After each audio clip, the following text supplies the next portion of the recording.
Mimi ni Msomali from Garissa County. Na climate change there, but now I'm living in the slum of Mukuru Kwanjenga. Imagine we are living in a single room with a 20 years old boy, with a 15 years old daughter, with my husband.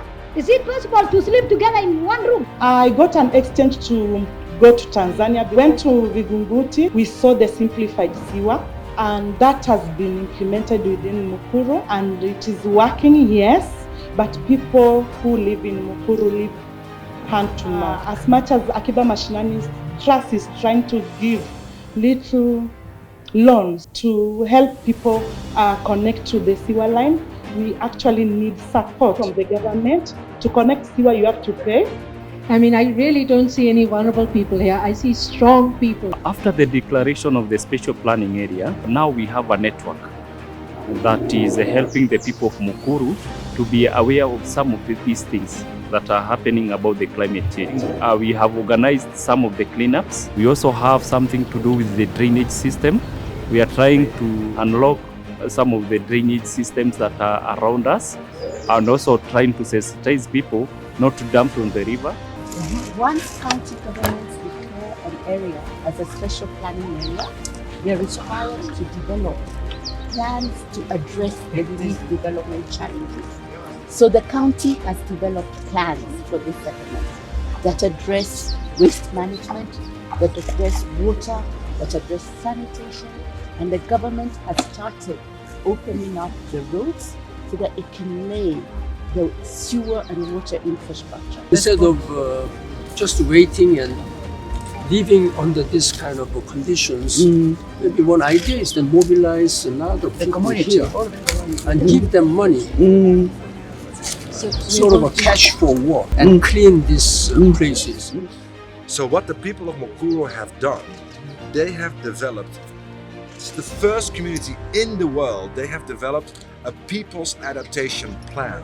Let now the global finance connect with the priorities set by the local communities themselves. And that is sort of the call from these people and other communities to world leaders, including yourselves. Black soldier fly farming that we use to convert organic waste. And we start with the process from this side.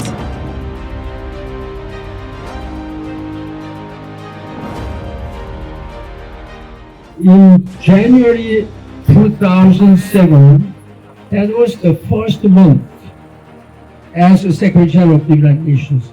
I came here.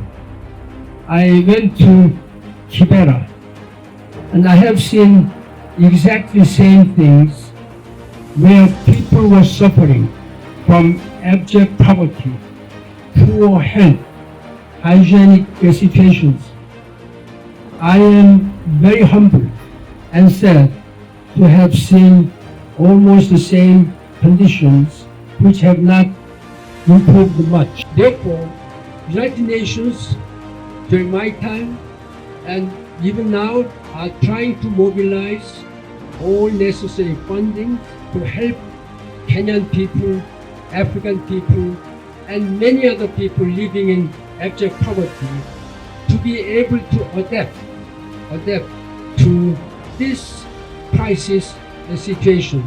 So please do not lose your hope. I really believe in the notion that adaptation and development needs to be inclusive, and it needs to be structured. There needs to be a plan. We are ready to help you and to train the community. Those manage one thing, but the absorption capacity means that we can transform these. We need people to have a good training.